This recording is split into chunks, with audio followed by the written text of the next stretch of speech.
La légende commence par ici.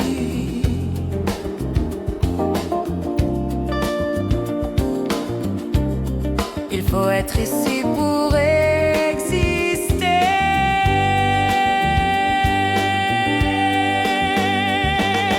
Toute la cité en parler. Force à vous, forcez, tu vas aimer.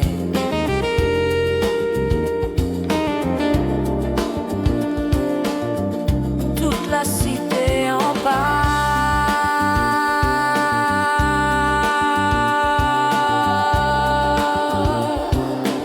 C'est comme ça.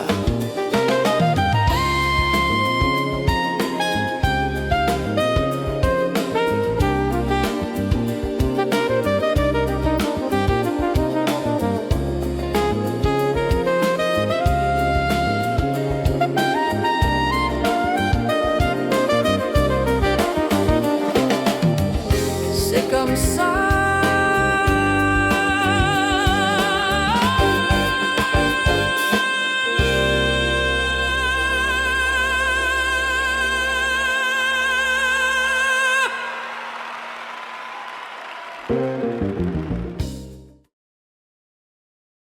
Bonne émission, Franck. Merci Reine, merci d'être là.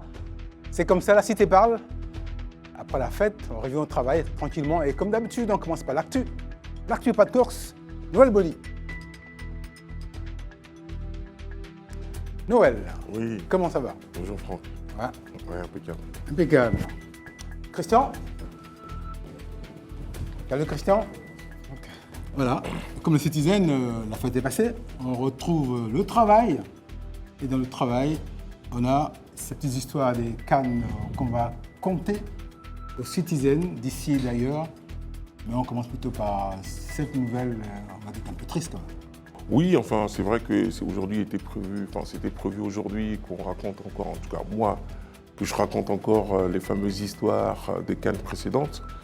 Mais j'ai envie qu'on s'arrête un instant parce que ce monsieur fut quand même un entraîneur, enfin, pour ne pas dire l'entraîneur de l'équipe nationale de Côte d'Ivoire, donc c'est quand même normal qu'on balaye un petit peu tout ce qu'on a prévu, en tout cas me concernant, pour parler un petit peu de lui, avec beaucoup d'émotion d'ailleurs, même si je ne l'ai pas connu personnellement. Il s'agit de Jean-Louis Gasset. Jean-Louis Gasset qui malheureusement a péri hier vendredi, on l'a appris des sources de l'AFP, qui était même mis au courant par le club de Montpellier Hérault, parce qu'il vivait toujours à Montpellier. Il faut savoir que Jean-Louis Gasset a son père Bernard qui avait cofondé le club de Montpellier Hérault avec un certain Louis Nicolas. Donc il était très proche de ce club. Il était l'entraîneur de Montpellier, il était l'entraîneur de l'Olympique de Marseille, il était l'entraîneur de l'AS Saint-Étienne, il était même co-entraîneur de l'équipe de France avec Laurent Blanc et aussi avec Laurent Blanc toujours pour le compte du Paris Saint-Germain, et enfin sélectionneur de l'équipe nationale de Côte d'Ivoire. Et on se souvient tous de la défaite qui a précipité son départ. Donc aujourd'hui, ce monsieur nous a quittés à l'âge de 72 ans. Donc je tenais quand même à souligner toute la carrière en tant qu'entraîneur, en tant que meneur d'hommes, en tant qu'éducateur dans le monde du football, même si quelquefois il a été décrié. Ça, c'est la vie des hommes. On fait deux fois du bien, deux fois on est décrié, mais je voulais quand même qu'on mette un point d'arrêt sur ce monsieur pour tout le travail qu'il a accompli pour le football, pour la vie et pour les personnes qu'il a côtoyées. Voilà, Jean-Louis Gasset n'est plus. On a mis le point d'arrêt. On a mis Merci le point d'arrêt. d'avoir marqué cela. On va revenir à petites histoires des Cannes quand même. La Cannes s'est poursuivie toutefois. Les histoires des Cannes. Oui, nos histoires de Cannes. Aujourd'hui, on va parler de Côte d'Ivoire-Cameroun, ces confrontations épiques. Mais permettez-moi rapidement aussi de dire un mot sur Jean-Louis Gasset. Il est rentré dans l'histoire du football ivoirien parce qu'il a réalisé avec ses poulains le score le plus large des éléphants. C'était face aux Seychelles, 11-0. Il ne faut pas également l'oublier. Alors, Côte d'Ivoire-Cameroun, c'est un véritable classique du football africain et spécialement de la Coupe d'Afrique des Nations. Il faut dire qu'au départ, les Camerounais dominaient les Ivoiriens. C'était la période de 70 à 86. Et la première confrontation s'est soldée par une victoire 2-0 du Cameroun face à la Côte d'Ivoire. Et ensuite, et ça a toujours été comme ça, les Camerounais vraiment dominaient les Ivoiriens. Mais à partir de 92, où les éléphants vont enfin connaître leur première victoire à la Coupe d'Afrique des Nations, les lions indomptables seront face aux éléphants. Il fallait tout faire pour remporter cette coupe. Les éléphants indomptables. Voilà, les éléphants indomptables, hein, cette fois-ci. Et ils ont pu venir à bout des lions indomptables, 3-1 au tir au but.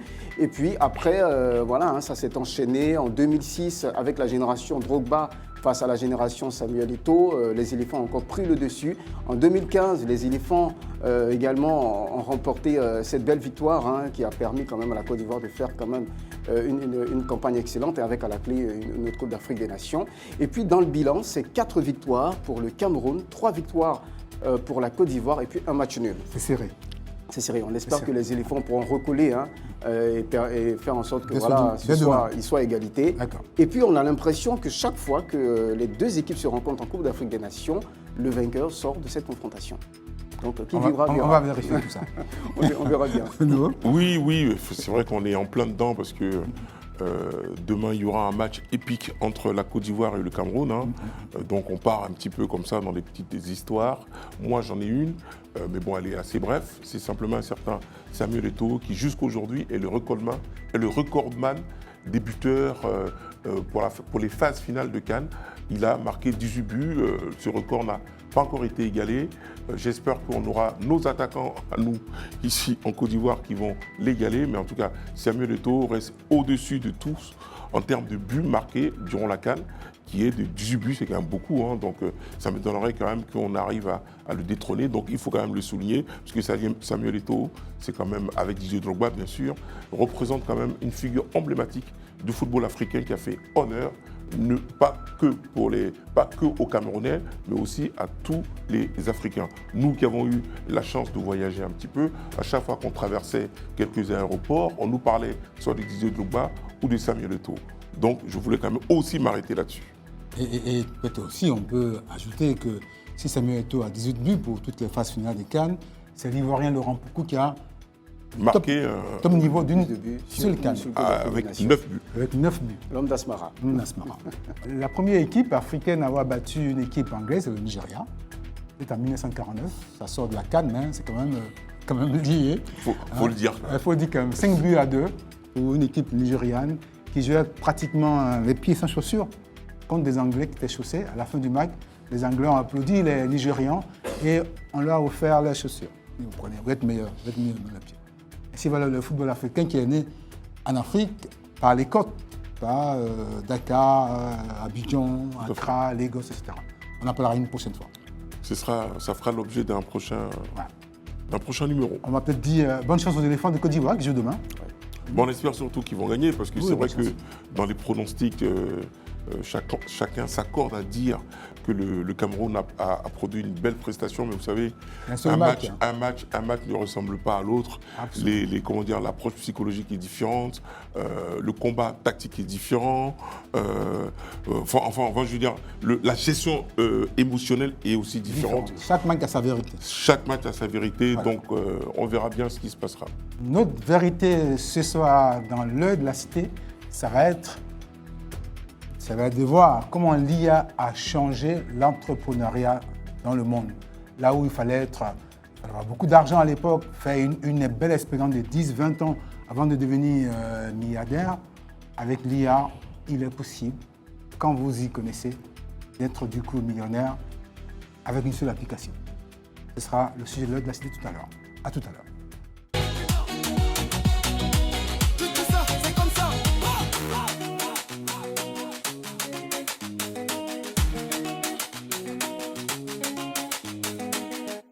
Ce soir, on pose un regard fixe sur l'intelligence artificielle et ses créativités dans le monde aujourd'hui de l'entrepreneuriat.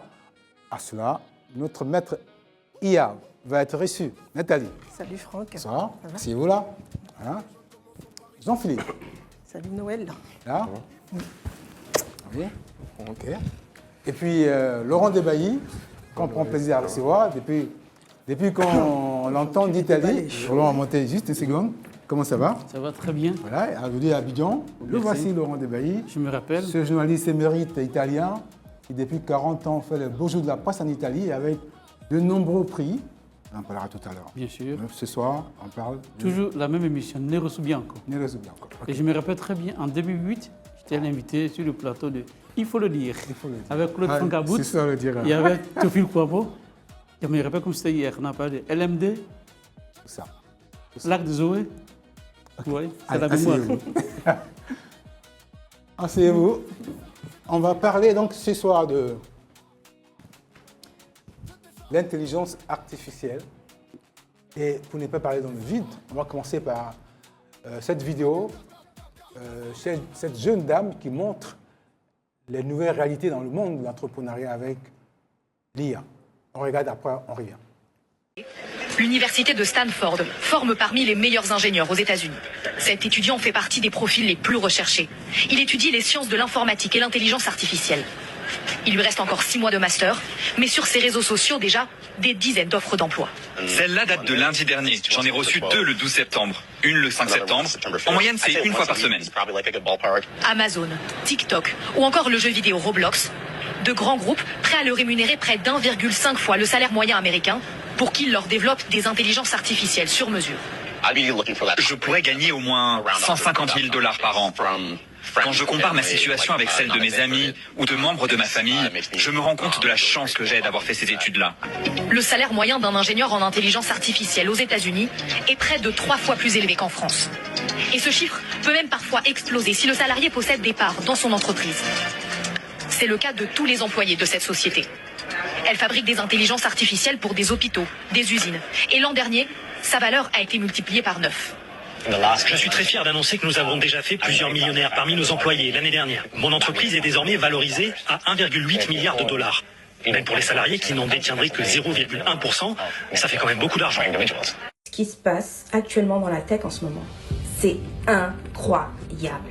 Des jeunes qui sortent d'école avec 150 000 $ par an. Des salariés qui deviennent millionnaires. Ou des entreprises qui prennent 9% de leur valeur en 1 an. On n'a jamais vu ça. On est littéralement en train d'assister à un changement des règles du jeu. Ce sont plus forcément les plus expérimentés ni les plus stratégiques qui ont le meilleur salaire et qui gagnent le plus. Ce sont ceux qui maîtrisent les nouveaux codes et les nouvelles technologies. On est en train d'arriver dans un monde, d'un côté ceux qui maîtrisent les métiers manuels, l'artisanat, les savoir-faire concrets, et de l'autre ceux qui sont à la pointe de la technologie, de la data, de l'intelligence artificielle. Et entre les deux, tout ce qui est intermédiaire risque d'être remplacé. Est-ce que tu penses qu'on pourrait quasiment tous être remplacés? Voilà, donc Nathalie, Oui.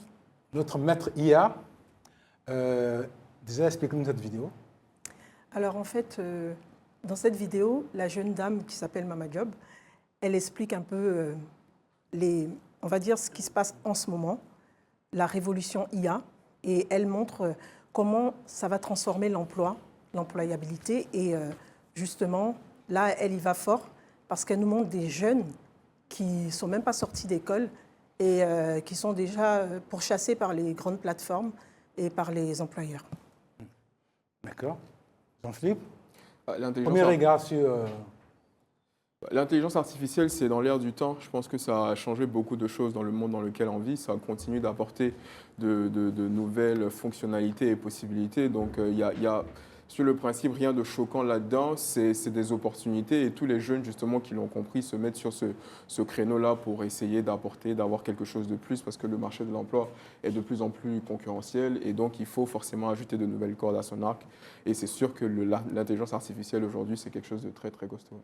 C'est évident qu'avec Laurent Debailly, on verra bien les réalités d'Italie. D'autant juste que Noël Bolis, c'est jette à l'eau, tout de suite. Non. Parce qu'il n'aime pas. L'intelligence artificielle, non, mais c'est pas que j'aime pas, mais non, il ne faut pas me faire passer pour un vieux réactionnaire. Jeter à l'eau, c'est pas Non, je pense que l'intelligence artificielle fait partie de son temps. Je veux dire, c'est une évolution qui, si on le considère, est la bienvenue. Donc, forcément, il faut s'accorder avec son air. Et donc, je pense que c'est son air. Maintenant, il faut faire un petit peu attention parce que moi, Je me souviens, à un moment, enfin, au tout début des années 2000, on nous parlait des startups en France, dans les pays occidentaux. On a vu que ça avait fait un gros boom, tout le monde avait la création des startups.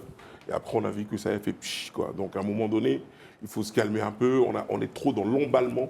C'est bien, c'est une évolution. Ce sont des fonctionnalités nouvelles qui facilitent notre vie. Mais il faut quand même raison garder. Il faut quand même mesurer toutes les tenants et les aboutissants. Et bien sûr, après, le constat est tout naturel que c'est vraiment un vrai progrès. C'est un vrai progrès, mais ne nous emballons pas très vite, quoi. Parce qu'on a tendance à vite s'enflammer, nous. Laurent Nvayi, vu d'Italie, déjà, ce premier regard sur cette innovation dans l'entrepreneuriat. Ouais. Oui, comme l'Italie vit aussi dans l'espace humain, je pense que c'est le même regard. Mais je vais reprendre en œuvre qu'on ne s'emballe pas, mais l'intelligence artificielle elle fait déjà partie de nos jours. Je donne un exemple concret. Il y a un journal italien qu'on appelle Il Foglio. Il appartient au groupe Media de Berlusconi. Alors, ce journal, il est écrit, c'est un quotidien tous les jours. Il est écrit de la première page à la dernière page avec l'IA. Et depuis 3 mois, les ventes ont augmenté. Donc, ça veut dire que quoi? Ça veut dire qu'il y a certaines rédactions qui sont en train de perdre leurs éléments. La preuve, il y a des rédactions spéciales qui font du fact-checking avec l'intelligence artificielle. Donc, voici un peu... En tout cas, dans notre métier, tous les jours, on s'en sert. Moi-même, je m'en sers tous les jours. Voilà. Non, mais ce n'est pas ça la question. Je ne dis pas qu'il ne faut pas s'en servir. Non, mais c'est pas un emballement. Non, mais quand je parle d'emballement, oui. Parce que quand on a vu le reportage qui est passé, on a parlé de tout le monde peut devenir millionnaire en peu de temps. Non, mais ça... on va y arriver. Non, mais pardon. On va y arriver tout à l'heure. Voilà, je veux dire... Moi, j'ai bien spécifié dans mon allocution, j'ai bien spécifié, c'est vraiment un progrès dans les fonctionnalités qu'elle nous apporte aujourd'hui. Je l'ai dit ça, mais j'ai dit au-delà de ce progrès, attention aux dérives. Moi, c'est tout ce que je dis. Je n'ai pas dit que c'est pas un progrès. J'ai dit attention aux dérives. Il y a plusieurs dérives. Voilà, en fait, c'est ça que je vais vous donner un exemple concret. Je n'ai pas dit que ce n'est pas une évolution. On ne va pas tout dire en même temps. Non, on peut tout dire. Non, on va tout dire. On va y aller pas à pas. Pourquoi on nous comprenne très bien.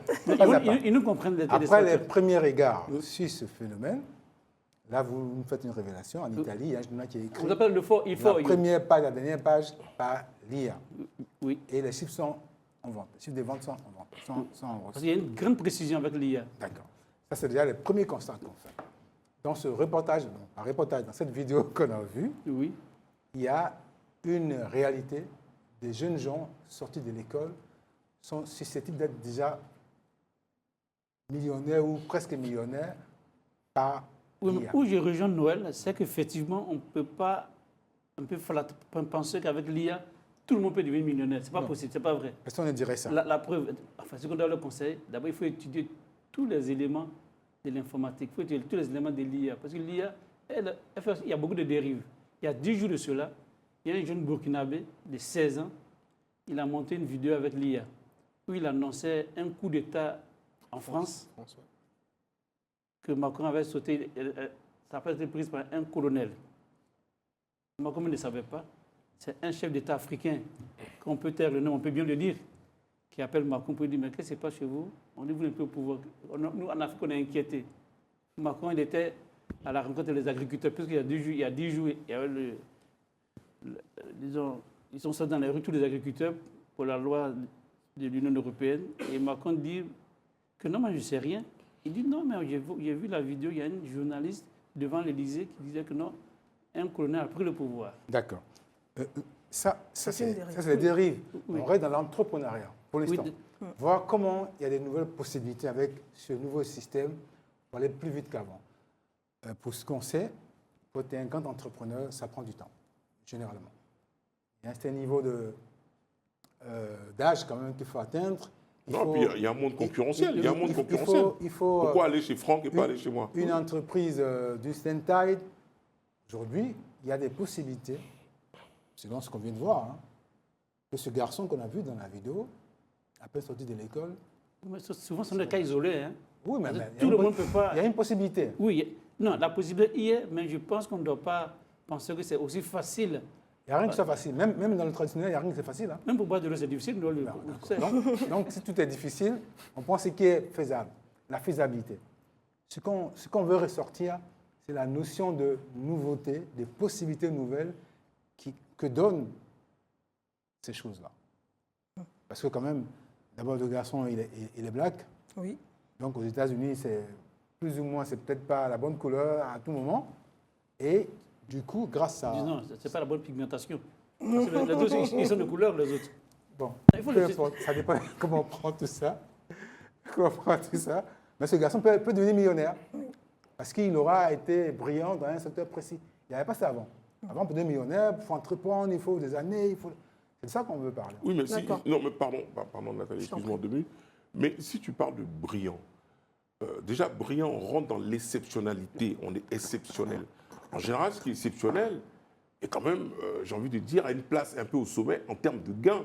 Donc oui, s'il est brillant, forcément, en termes de gains, il y a des fortes chances qu'il soit millionnaire. Bien sûr. Mais nous, c'est pas ce qu'on dit. On dit, est-ce que, justement, le millionnaire peut être monsieur tout le monde, sans forcément être brillant? Oui. C'est là la question. J'ai dit Parce non. qu'être brillant et puis être millionnaire, ben ça, à la limite, J'ai j'ai envie dit de non. dire ça, Mais c'est- j'ai envie de dire c'est normal. Quand je ramène ça un petit peu au football, tout le monde s'appelle pas Messi. Non, pas du Ah, tout. voilà, donc comme il est brillant, Ligne de eh regard. ben, il a tout ce qui, il a tous les gains qui sont, j'ai envie de dire, en adéquation avec son talent. Enfin, pardon, hein, c'était juste ça. Non, mais ce qu'il faut comprendre, Voilà. ce qu'il faut comprendre, Parce que le débat est ouvert. hein. il y a une possibilité qui n'existait pas avant.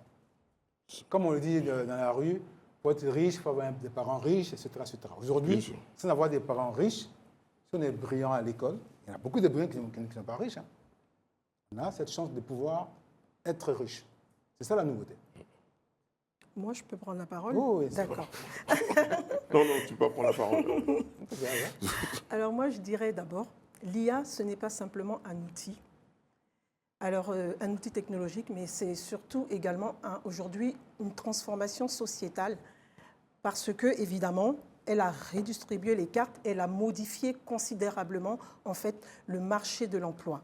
Ce qui fait qu'avant, on faisait Bac plus 4, il y avait des ingénieurs, il y avait tout ça.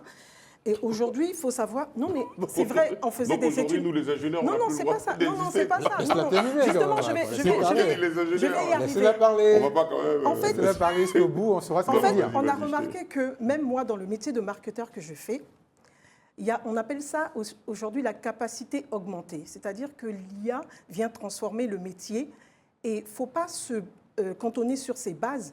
Mais ce qui fait le problème, c'est qu'il faut aller dans la requalification. Aujourd'hui, ce débat s'oppose sur deux choses. Il y a deux logiques. La première, je dirais, c'est, on va dire, les savants d'hier et aussi l'expérience d'aujourd'hui, c'est-à-dire les jeunes d'aujourd'hui et ce qu'ils savent. Pourquoi ils sont recherchés par les plateformes et les grands? Tout simplement parce qu'ils font un métier qui est devenu rare. Qui est rare. Pourquoi? Parce qu'ils apprennent et ils connaissent directement les technologies dont ont besoin les grandes plateformes. Donc c'est pour ça qu'ils sont recherchés et ces technologies que connaissent les plateformes, c'est l'outil IA et aussi également les algorithmes et tout ça qu'ils maîtrisent.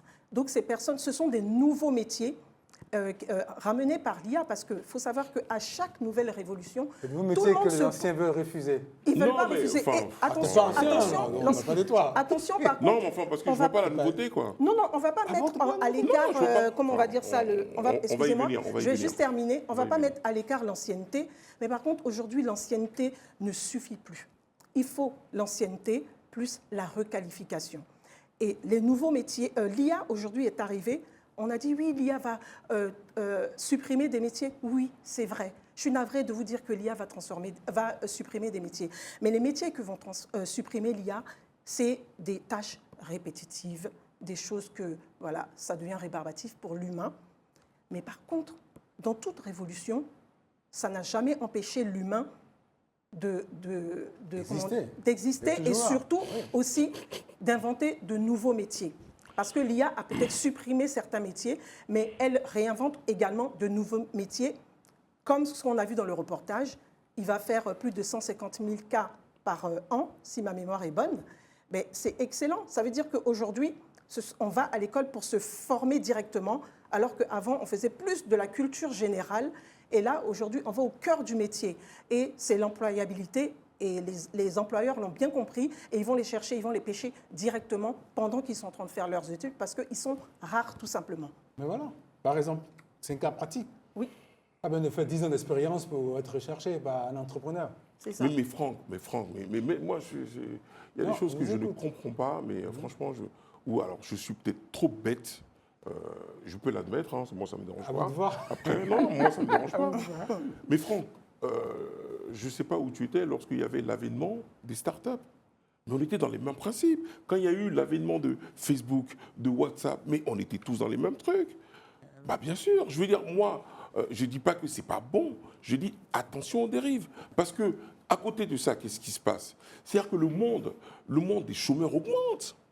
Parce que oui, il faut se requalifier, il faut se réinventer. Voilà, le mot à la mode. Pas forcément il faut se réinventer. Non, mais il faut se réinventer. Mais non, mais il faut se pour réinventer. les C'est-à-dire que jeunes, si on n'est pas... Pour les Non, jeunes mais- qui commencent maintenant, ils ne se Et réinventent alors pas, ils sont dans leur continuité. Mais les seniors, qu'est-ce qu'on en fait? Les seniors, ils font ce qu'ils font. Non, les seniors, il faut qu'ils se requalifient, Non, on dit les tout boomers. simplement. Mais il faut savoir que... c'est parce qu'il y a les seniors qu'il n'y a pas le droit de Voilà, nouveau. il faut se réinventer. Donc moi, Pas je forcément. dis attention, c'est bien. Moi, je donne un exemple tout simple. À l'époque, d'où je viens, j'ai pas toujours envie de dire d'où je viens, il y avait des gens à la pompe qui servaient de l'essence. Aujourd'hui, il n'y en a plus. Mais combien de personnes ça a mis au chômage? On parle de réqualification, de se réinventer, de machin. Mais c'est pas toujours évident. On se fâche pas. Non, Arrangez mais votre micro. je suis pas. Voilà. Pardon. Comme ça, Non, le micro, le est micro, sorti. il est rangé. Voilà. Le Faut micro, il est dedans. rangé. Le micro, il est rangé. Parfait, voilà. Voilà. Donc je dis, c'est bien, mais à quel coût et à quel prix? C'est ça la grande question, parce qu'il y a des problèmes d'avancée de la société et il y a des problèmes humains.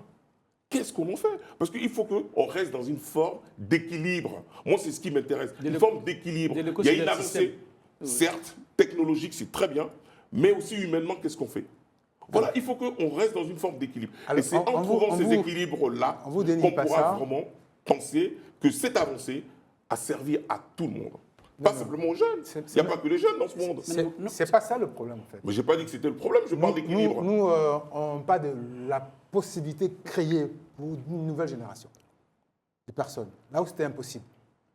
Avant, c'était impossible d'être riche rapidement parce qu'on a fait histoire, géo ou bien science, quelque chose. Aujourd'hui, il y a une possibilité en plus, de vue de ce qu'on a appris à l'école, une possibilité où on peut rapidement devenir riche financièrement. Avec l'IA. Avec l'IA. Mais c'était le principe des startups, Franck. Oui, mais ça peut continuer. Bah voilà, Oui, c'est le principe des startups. Ça fait 15 ans que ça existe. Mais non. Bah c'est si. pas tellement. Ouais, c'est pas pareil. C'est incroyable. Ça fait 15 ans que ça existe, les startups. 15 ans, c'est pas 20 ans, c'est pas 30 ans. Ah voilà, mais ça fait 15 ans que ça existe. Enfin, Bah oui. quand je dis 15 ans, j'essaie de trouver une référence dans le Alors, temps. Jean-Philippe, Voilà, je pense qu'il faut. Je pense que c'est tout ce qui est. Il y a un peu de vérité dans tout ce qui est dit. La vérité, c'est qu'il faut un peu recontextualiser les choses. Aujourd'hui, pour avoir de l'argent, il faut créer de la valeur. Et depuis la nuit des temps, ça marche comme ça. Et là-dessus, je suis vraiment d'accord avec Noël. C'est que depuis la nuit des temps, pour avoir de l'argent, quand on est exceptionnel, quand on a des qualités, on crée de la valeur. Et forcément, cette valeur est recherchée. C'est factuel. L'intelligence artificielle, aujourd'hui, permet de créer une valeur qui est différente de celle qui était créée avant. Mais pour autant, il faut encore en avoir les codes. Il faut comprendre parce que l'intelligence artificielle, à la fin de la journée, c'est un outil. Donc, ça veut dire que c'est l'être humain qui s'en sert pour faire quelque chose. Donc, il faut que ces personnes-là qui s'en servent soient outillées, soient documentées pour pouvoir le faire. Évidemment, ça crée des possibilités qui sont nouvelles. Je ne pense pas, même si c'est dit dans la vidéo, qu'on puisse devenir millionnaire en 2 semaines parce qu'on maîtrise l'intelligence artificielle. Si c'était le cas, je pense qu'on se serait tous rouillés dessus. C'est faux. Mais à la fin de la journée, ça offre des possibilités qui Tout sont à fait. nouvelles, qui sont On est d'accord réelles, là-dessus. qu'il faut prendre en compte, qu'il faut intégrer. Et après, tout le monde ne peut pas faire la même chose. Donc, ceux qui la maîtrisent l'utiliseront et ceux qui la maîtrisent moins, comme dit Noël, qui ont d'autres qualités, qui ont d'autres compétences, devront pouvoir mettre ces compétences-là à la disposition des employeurs. Parce que quoi qu'on en dise, et je vais finir là-dessus, quoi qu'on en dise, l'intelligence artificielle elle a été créée par l'homme. S'il y a une intelligence artificielle, pardon, ça veut bien dire qu'il y a une intelligence naturelle. Alors, Ici, non, donc, la je confiance pense qu'il qu'il faut pas faire, voilà. c'est pas que l'homme est inutile, pas des nouvelles possibilités. Oui, c'est sûr que c'en est une. C'est ça, Parmi c'est ça, tant d'autres. Il n'y avait pas ça avant. Oui, bien ça. sûr. Bien sûr. Ouais, c'est comme on le disait la dernière fois, avant c'était les cartes de vœux qu'il fallait écrire pour envoyer à quelqu'un qui est à l'autre bout du monde. Aujourd'hui, ça peut se faire plus facilement. L'intelligence artificielle, c'est un réel gain de temps. Voilà, c'est ce qu'on dit. C'est véritable. Et quand on voit la couleur de peau de ce garçon qui peint dans ce film, on ne peut même pas se dire que ce garçon-là, de peau noire, parmi une population à majorité blanche, puisse se faire autant d'argent à le passer. S'il était juste un étudiant normal. Voilà, donc il y a une possibilité qui s'est créée. Il faut saluer cette possibilité. C'est son talent qu'il faut voir. C'est ce Oui, talent. oui, mais c'est son talent. Oui, Tous les autres n'ont pas. C'est un talent qu'il a. Il y a un cas en Italie, vous pouvez vérifier sur Google, Kabir Lab, c'est un jeune Sénégalais. Oui, le TikToker. Ou le TikTok. Je crois que c'est le numéro 1 aujourd'hui. Comme tu dis, moi, il y a des pigmentations assez prononcées. Pour ne pas dire peau noire. Bon, Voilà. peau noire, pourquoi pas? On est peau noire. Oui. On n'a pas rapport à ça. Donc, non, Je sais pas pourquoi. non, c'est pas que j'ai pas dit qu'il est noir. Mais il est noir, voilà. Non, il est blanc, il est blanc. Non, je veux dire, lui, c'est un jeune Sénégalais qui ne faisait rien. Il s'est spécialisé dans TikTok. Aujourd'hui, il est le numéro 1 mondial. Mais on ne peut pas dire tous les jeunes noirs peuvent faire comme lui. Il a le talent, il a su exploiter son talent. Voilà pourquoi aujourd'hui, il est le numéro 1. S'il n'y avait pas TikTok, il ne serait pas devenu ce qu'il est devenu. Bien sûr. Mais il y aurait eu autre chose. Oui, Oui, mais pour le moment, il n'y en a pas. Non, mais il y aurait eu autre chose. Même aujourd'hui, toutes les rédactions. Non, on a l'impression que Franck, il découvre le monde. Ouais, toutes les rédactions. On s'est adapté. Moi, je veux bien qu'on découvre D'abord, le monde. à mais, l'informatique, au départ, dans les rédactions, les machines où on tapait à la main. Bien sûr. On avait les ordinateurs. Tout à fait. On s'est adapté. Bien sûr. Aujourd'hui, dans le cas que je connais, en Europe, il y a une directive qui dit que tous les ordres des journalistes, ils doivent ajourner les journalistes. Donc, chaque année, il y a des cours qu'on fait pour ajourner les journalistes, comme sur l'intelligence artificielle. On en fait le cours pour ajourner les gens. Donc, la preuve, il y a des rédactions spécialement sur l'intelligence artificielle qui contrôlent toutes les informations, surtout quand elles sont fausses. Voilà pourquoi on appelle les rédactions de fact-checking. La dernière, vous avez parlé d'une émission sur les migrants. Vous vous rappelez? On a une rubrique ici qui est... Oui. Non, je veux dire, la photo que vous avez fait voir, moi, j'ai fait vérifier, la photo a été montée par Photoshop. Ça veut dire, alors que la photo, ça n'existe pas. Voici un peu les défauts aussi de l'intelligence artificielle. Où on parle du musée qui a été créé en Italie, alors que ça n'existe pas. Tous ces migrants qui meurent, c'est vrai, les bagages, on n'en trouve même pas.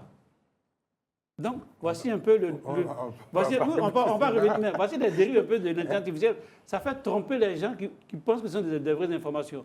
Voici pourquoi nous, on s'est adapté, comme dit Noël, on s'est recyclé dans l'intelligence artificielle pour vérifier, puisqu'on est des organes de presse importants, on est des mainstream, on ne peut pas donner, puisqu'on influence un peu la société civile, et on a fait tout ce contrôle-là. Après, ça, de toute façon, avec ou sans, on fait tout le contrôle.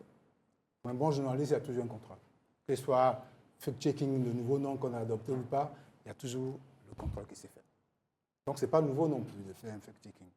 Aujourd'hui, avec c'est plus rapide. Dans la notion de la presse, moi, je prends une vidéo. Il y a toujours eu le fact-checking. Avant, on dit, fais des recoupes. Mais avant, c'était plus difficile. Difficile ou pas, mais voilà, donc ce n'est pas nouveau non plus. Oui, ça, c'est pas nouveau. Tu sais, Franck, avant, dans les émissions de télé, on avait tous des micros avec des fils qui traînaient partout. Oui, aujourd'hui. Bah, le monde avance, quoi. Enfin, je veux dire, c'est toi qui dis ça aujourd'hui? Ah non, non, mais... mais on disait le monde n'avance pas. Non, mais je n'ai jamais été contre l'évolution du monde. Non, mais je veux dire, oui, je veux dire, à un moment donné, on a l'impression qu'on découvre la mer. Non, la mer existe, il y a des progrès qui se font.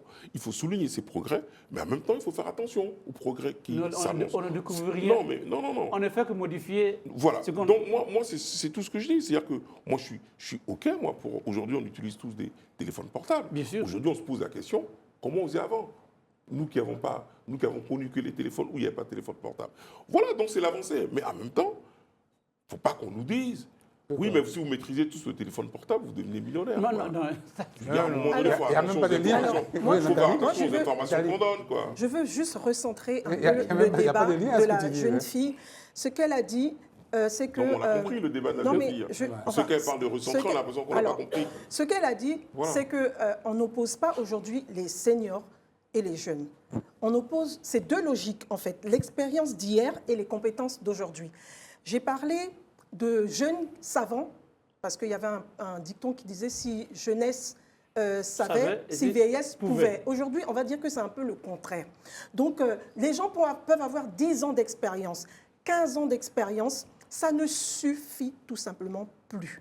Aujourd'hui, ce qu'il faut, c'est l'expérience plus la requalification. La requalification, pourquoi? Ça s'est fait par la formation.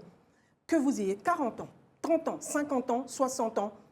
Aujourd'hui, il faut se requalifier avec la formation, tout simplement. Et ce métier dont elle parlait dans le reportage, ce sont des compétences rares.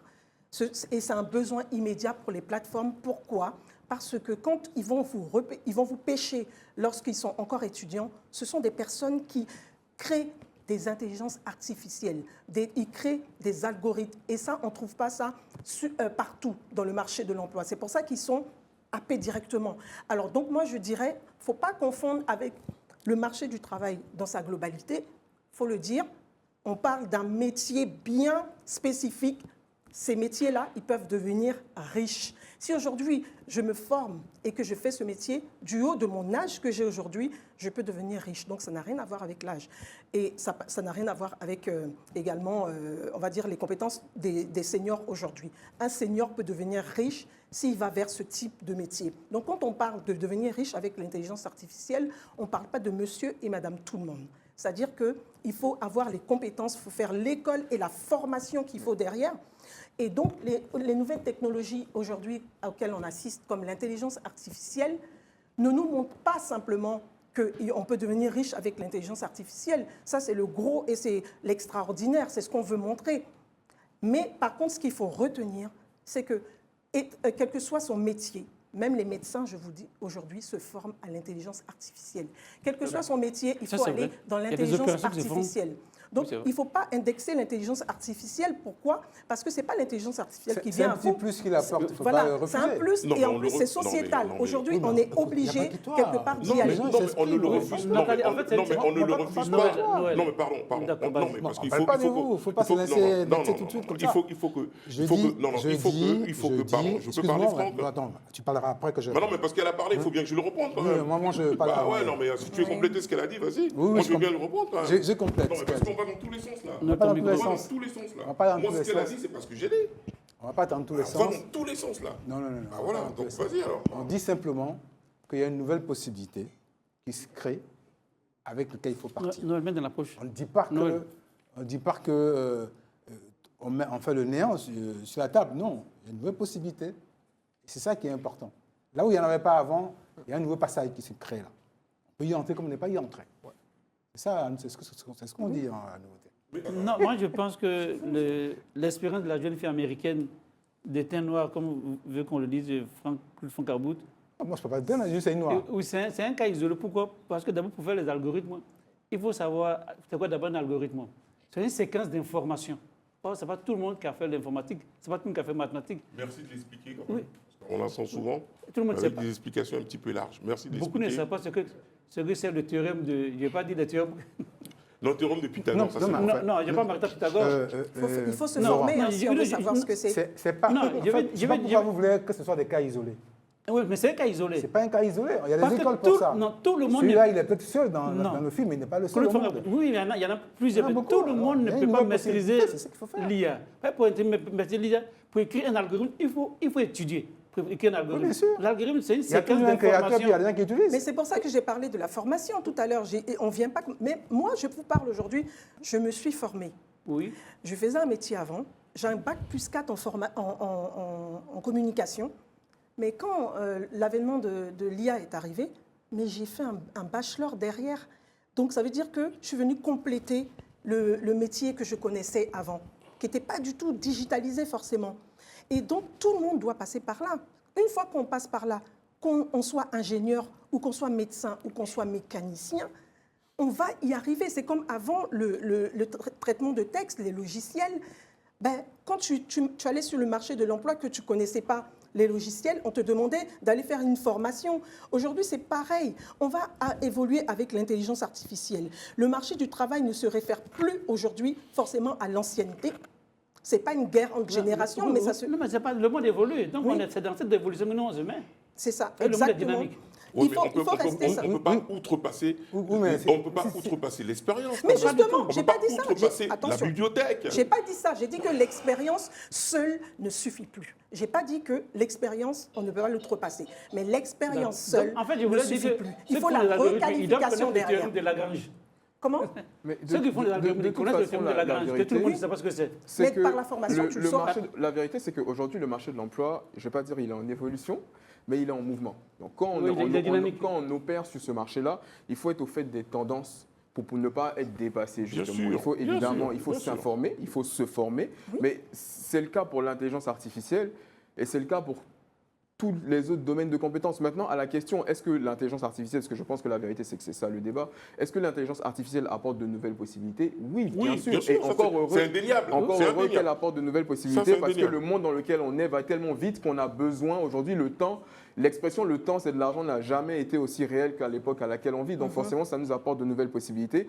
Mais il faut reconnaître que parfois, il y a des conclusions qui sont tirées dans ces débats-là. Il y a de On va l'exagération. remplacer l'homme, on Oui. va devenir... En fait, et c'est ça faux. un peu... Au final, c'est une question d'équilibre, certes, mais les possibilités que l'intelligence artificielle apporte, elles sont indéniables. Et ma foi, heureusement qu'elles apportent ces possibilités-là, parce que le monde dans lequel on vit, on a clairement En fait, besoin. si on sait bien l'utiliser, elle ne remplace Mais pas comme pour l'homme. tout. C'est une Comme valeur pour tout. ajoutée. Il n'y a jamais C'est une rien qui valeur pourra ajoutée. remplacer l'homme. Et puis, elle ne remplace pas les carrières. Il n'y a rien Elle qui ne va remplace remplacer pas les l'homme. carrières. Non, pas du tout. Au contraire, elle les oblige Et je à pense se que même pour réinventer. l'intelligence C'est artificielle, tout. l'expérience, ça compte.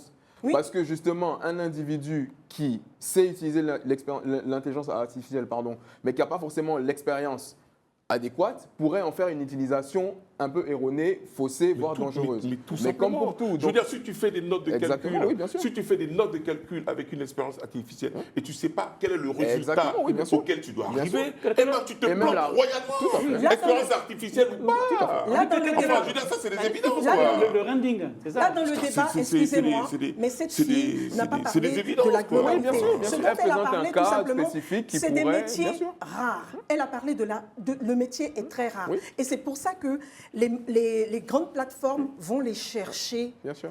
Mais moi, j'ai une question. directement. Moi, j'ai une question. Et c'est pas qu'ils n'ont pas d'expérience, D'accord. hein, Alors, on mais va c'est que pendant terminer qu'ils sont là-dessus. formés, l'expérience est en train de se faire en même temps. Et moi, je suis professeur de marketing digital D'accord. et je dis à mes élèves, je vous enseigne aujourd'hui parce que je veux, pour moi, c'est l'employabilité, D'accord. parce que je veux que avant de sortir de l'école, on vous cherche déjà. Et Mais c'est ça le Moi, j'ai une débat en question. fait. Moi, j'ai une question. D'accord. J'ai une question et j'aimerais pouvoir la poser. Ma Oui, question, après la c'est question, on va ma sur question, autre chose, ouais. c'est aujourd'hui, qu'est-ce qui est rare dans le monde dans lequel on vit et qui n'est pas valorisé?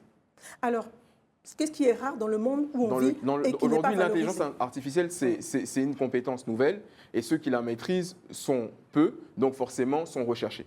Ma question, c'est aujourd'hui, dans le monde dans lequel on vit, qu'est-ce qui est rare? Qu'est-ce qui n'est pas accessible facilement et qui est facile d'accès en termes de valeur? Alors moi, je vais répondre pour ce que je sais. L'intelligence artificielle, c'est ceux qui apprennent, les gens confondent. Parce que dans ce reportage, on parle de ceux qui créent l'intelligence artificielle, qui créent les algorithmes. On ne parle pas de ceux qui utilisent. Les utilisateurs, c'est vous, c'est moi. Alors nous, on ne parle pas de nous là. On parle de ceux qui créent les logiciels, je vais le dire comme ça, qui créent l'intelligence artificielle. C'est de ceux-là dont on parle et c'est de ceux-là dont on a besoin parce que c'est un phénomène sociétal aujourd'hui. Donc, ils sont rares, ce genre de personnes-là. Et c'est pour ça, c'est d'eux qu'on parle. Sinon, M. Boli, qui est ingénieur, moi, je suis professeur de marketing digital, on ne parle pas de nous là, hein. On parle de comment on va faire pour former plus de personnes Est-ce que les dans ingénieurs ce sont plus métier, courants? dans ce métier-là. Voilà. Est-ce que les ingénieurs sont Je plus peux te courants? répondre, pas forcément. Donc, je suppose, après, je ne pense pas que Noël nous donnera sa fiche de paye, mais je pense qu'il doit s'en sortir pas mal aussi. Ah oui, mais on parle s'y de perd. l'avenir et de ce qui est en train de se faire en ce moment. On s'y perd il y a- complètement. il y a un exemple. On s'y perd complètement. Si, Parce qu'à EM Lyon, on suit forme attends. des développeurs, on forme des gens qui créent des logiciels à EM Lyon, dans d'autres grandes écoles. On s'y perd complètement. Enfin, vas-y, Franck. Parce que Non, mais sa Moi, position je- est je- importante. Parce que si on suit la vidéo, on ne parle pas des utilisateurs, on parle d'un créateur. Oui, bien sûr. oui, mais c'est ça que je viens de dire. développeurs, Mais c'est ce que je viens de dire. les C'est- Je viens de parler des développeurs. développeurs. Je viens de parler des... C'est Il le mot, n'écoute hein. vraiment pas ce que je dis. Hein. C'est incroyable. Non, non. Il veut forcément être dans la Non, contradiction. non, tu ne comprends pas. Ce que je dis. Je suis en train de te dire, Hum. je dis, dans la vidéo, on parle d'un créateur, un développeur. Si tu dis développeur, d'autres peuvent ne pas comprendre. Bien sûr. Là, tu communiques à des gens qui sont forcément spécialistes. Tout à fait, tout à fait. On peut avoir des gens qui comprennent. Non, non, je suis d'accord avec toi là-dessus. Donc, il y a des créateurs de toutes ces choses-là. C'est ça la nouveauté. C'est ça la nouveauté. Il n'y aura pas de créateur avant. Bien sûr. Ce garçon, parce qu'il crée, il peut avoir... Oui, C'est-à-dire donc que ça veut dire que c'est de ça qu'on parle. ce garçon, c'est une pièce rare. Oui, Parce donc que il a tout le monde étudié, ne peut pas c'est être ça qu'on parle. créateur. Mais Tout le ça monde existe- peut pas- Même les freins qu'on met, je veux avant- dire, même les créateurs Avant, des freins qu'on avant met. c'était pas rare, ça n'existait pas. Si tu veux, mais je veux Ça dire, n'existait la pas. création, Voilà. Donc, voilà. la création a toujours été exceptionnelle. Aujourd'hui, on trouve un nouveau monde où on peut créer comme ça. Ça redéfinit les Des gens, compétences. des gens peuvent ne pas être anciens dans un domaine et puis du coup créer quelque chose dans un domaine et avoir une Mais place. c'est comment je veux Oui, faire le plus c'est ce que je veux comprendre. C'est comme on prend un exemple. On prend l'exemple. Facebook, on celui qui prend crée l'exemple. Facebook, Bah voilà, il n'était pas vieux. Non, c'est un Il jeune. était jeune. C'est un jeune. Ils ont créé ça, je crois, si mes souvenirs sont Il y a bons, pas trop longtemps. dans le parking de leurs parents. Oui, Ils étaient gamins. Aujourd'hui, ils sont archi-milliardaires. Oui. Donc, ce que Franck dit, moi, je veux bien l'entendre. Avant. Mark Oui, mais avant, il n'y avait pas Zuckerberg. Facebook. Ah, mais en fait, Avant, il n'y avait pas Facebook. Même Facebook Voilà. fait partie de l'IA pratiquement. Tout à fait, d'une Non, certaine ça façon. s'est intégré. D'une Ça certaine fait façon. ça fait partie. D'une certaine façon. Vas-y, pareil. En plus, ça n'existait pas avant. La digitalisation, le processus de digitalisation de beaucoup de choses a changé Donc, le ça a paradigme. permis- Et ça, c'est réel. Le paradigme. Ça a permis à quelqu'un Merci du mot, le d'anonyme de paradigme, devenir ouais. grand. Voilà, quelqu'un d'anonyme devenu grand. Mais c'est pas une guerre de génération. Hein. C'est pas C'est ça, pas une le guerre de vieux- génération. Mais c'est pas de ça qu'on C'est- parle. Mais c'est pas Non, de ça c'est qu'on pas parle. ça On qu'on parle pas. On a bifurqué. On est plus sûr. Les développeurs, ils doivent connaître des trucs fondamentaux. Mais bien sûr. FIFO et LIFO. Pour qu'ils fassent l'information. Si ça ne passe pas, ils ne peuvent pas créer l'algorithme. Mais c'est ce que j'ai dit, j'ai parlé de formation. Moi, au départ, j'ai dit que tout le monde De toute doit façon, pouvoir pour tout, il être faut se Tout le formé. monde ne peut pas être milliardaire avec ça. Mais ceux qui veulent faire ça doivent être obligatoirement formés. Mais Et comme pour après, tout. ceux Mais qui, comme c'est-à-dire pour que, tout. c'est-à-dire que, mais je l'ai dit au départ, Oui. c'est-à-dire que ceux qui vont vers ce genre de métier doivent être formés pour le faire. Et c'est pendant qu'ils se forment qu'ils ont l'expérience. Maintenant, nous, utilisateurs, Ok, on doit on va être formés clore ce également débat. pour utiliser ces outils. Nathalie. Mais ça ne redéfinit pas, excuse-moi, juste 2 Ouais, minutes, vas-y, une ça ne dernière partie. redéfinit pas, en fait, la carrière des gens, ça ne redéfinit pas, mais c'est juste simplement l'expérience de la formation et de l'adaptabilité. C'est tout. Aujourd'hui, on Moi, doit je- s'adapter. Moi, je reconnais la nouvelle possibilité qui s'est créée pour ceux qui peuvent. Ça n'existait pas C'est avant. ça, pour ceux qui peuvent. Ça n'existait pas avant. Pour ceux qui peuvent. Donc, c'est très important. Il ne faut pas balayer de Non, mais revers nous, de la on s'est adapté. Hein. Toi, En tant qu'utilisateur. ouais, Voilà. s'il y a un journal qui s'est créé uniquement grâce à ça, Oui, on s'est adapté. voilà. Ce monsieur-là ne paiera pas de journaliste comme par le passé. Pas du tout. Voilà. Donc, c'est déjà quelque chose. La masse salariale, elle est réduite. Avant, on Voilà. recherchait ceux qui savaient faire les sites Internet. Voilà. Vous vous souvenez de ça? Donc, Tous ceux on qui a savaient joué faire webmaster. les webmasters, on les recherchait. Aujourd'hui, on recherche quoi? Ceux qui connaissent les funnels de vente, parce que c'est la nouvelle technologie qui va remplacer les sites Internet. Si tu connais un funnel de vente aujourd'hui, mais tu es le roi du pétrole. D'accord. Voilà. Nathalie, OK. Nathalie. On voulait juste, pour cette fin d'année, Aujourd'hui, dans les Vous cours, mettre- on recherche des Messi. Si tu es vous Messi, tu as un gros contrat. Ah ouais, mais on a pris des choses. Ça hein. Oh dépend là là. des domaines. On a compris les choses. hein. Ouais, Mon Dieu, non, mon Dieu, mon Dieu, mon Dieu. c'est pas vrai. Qu'est-ce qu'on va de loin, hein. C'est pas vrai. Messi, Aujourd'hui, on c'est recherche pas- Messi. Si on trouve Messi, on a un gros contrat. Bah oui, bah forcément. D'accord. C'est bien que... Enfin, je veux dire, ça me paraît tellement évident. On voulait vous quoi. offrir un débat S'il faut comme qu'on le ça, dise, on va le dire. un quoi. peu contradictoire. Toute la cité en parle. pour que toute la cité en parle. Désormais, on doit retenir qu'il y On a, cherche Messi. il y a des possibilités de s'enrichir pour ceux qui veulent s'enrichir financièrement. Ce domaine-là est nouveau. Ceux qui peuvent y entrer, ils peuvent y entrer et se faire des gros sauts. C'est ce qu'on voulait vous faire comprendre.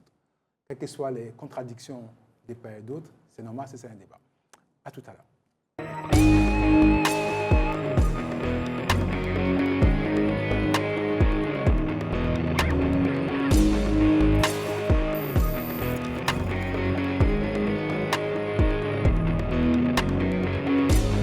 Après ce débat enflammé, ce son qui vous dit aussi que la cité va tout à l'heure s'enflammer.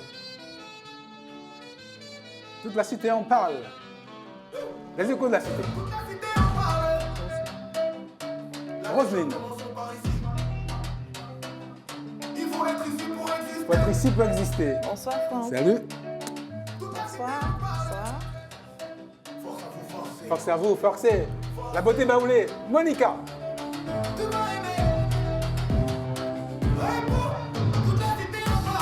Monica. Ah ouais. Toute la cité en parle. Aujourd'hui, on fait escale dans le centre de la Côte d'Ivoire, la beauté chez les Baoulés. Chez les Baoulés. Bonsoir, Monica. Bonsoir, chez Hein? les spectateurs. Bonsoir. Jolie aussi, hein, comme d'habitude, hein, tous les samedis. Oui, avec son voilà. képi Ah qui oui. est vraiment très joli. Enfin, tout Orné est de joli en fait. hein. petits pois baoulés. Merci. Les pois Baoulés. Incroyable, Monica. Oui. Métamorphose complète. Chaque Monica, samedi, désormais, c'est Akissi. Akissi Monica. Akissi, ça signifie quoi En fait, les Baoulés, ils donnent des noms, les jours de naissance. Voilà, selon les jours. D'accord. Et, Et Akissi alors c'est... bon, Non, Akissi. tu sais pas Ici, je pense. On En tout posera cas, la c'est un jour question, de on la posera la semaine. question à une baoulée ou à un baoulé. Hein. Oui, oui. On en trouvera oui, forcément. bien sûr. Faut checker On va pour checker voir. ça. On va checker ça. Faut checker pour voir. On va checker. Non, on va checker dans le public là-bas. Akissi, c'est. C'est quel jour ici? Je crois que c'est dimanche. C'est dimanche. Honnêtement, je On va sais vérifier, pas. à vérifier. Ça va vérifier. On va vérifier. On va vérifier. Tout à l'heure, à lundi. Ah, Akissi, c'est lundi. Ah, bah, Ok, ouais. donc je suis Akissi. Lundi, Akissi. Akissi, c'est lundi. Une Hein. baoulée de C'est Boaké, début de hein. semaine. Hein. Début de semaine. La semaine est Non, longue. les Hein. samedis. Oui, C'est pas le samedi. Hein. Oui, oui. Bon. En fait, je voulais rattraper, comme on est samedi, je voulais dire dimanche, mais je suis encore loin. Pas si loin que ça. Ah oui, donc en tout cas, aujourd'hui, je suis cette belle dame baoulée, Akissi, qui représente le centre de la Côte d'Ivoire, précisément Boaké. Il faut dire que la femme baoulée de Boaké, elle incarne la tradition et la beauté. Parce qu'on a tendance à nous dire que les baoulés aiment blanc. Oui, justement, Baoulé j'allais te poser la Clos-Blanc, question. Baoulé blanc, ça vient d'où, au fait? En fait, c'est une histoire. Donc, aujourd'hui, je vais éclaircir cela, vu que je suis une femme baoulée. Donc, je dois défendre toutes ces femmes victimes de cela. Parce que c'est, je ne sais pas, l'injustice, mais bon... C'est un préjugé. C'est un préjugé, donc... Roselyne va checker tout ça. En fait, dans le temps ancien, on dirait que, parce que notre premier président de la Côte d'Ivoire est baoulé, était baoulé parce qu'il n'est plus, paix à son âme, et notre papy qui n'est plus, c'était un baoulé d'Aukro. Et ce qui a fait que, dans le temps, quand les femmes ou les Blancs rencontraient une femme en France, et puis elle disait, ah, il dit, mais tu viens d'où? Elle dit, je viens de la Côte d'Ivoire, tu es quoi? Baoulé. Ah oui, Baoulé, mais c'est où? Je suis du même village que le président, ou même ethnie. Ah, tu es sa nièce. Donc c'est comme ça que le Blanc, on va dire que c'est pas intérêt aussi qu'il faisait ça. Hein? Parce qu'il s'est dit quoi? C'est une vraie histoire, ça? Ben oui, ça existe, cette histoire. Mais il faut checker. Hein. Oui, tout à l'heure, checker. Donc, ce qui a fait que tous les baoulés adoraient les blancs, les femmes baoulées.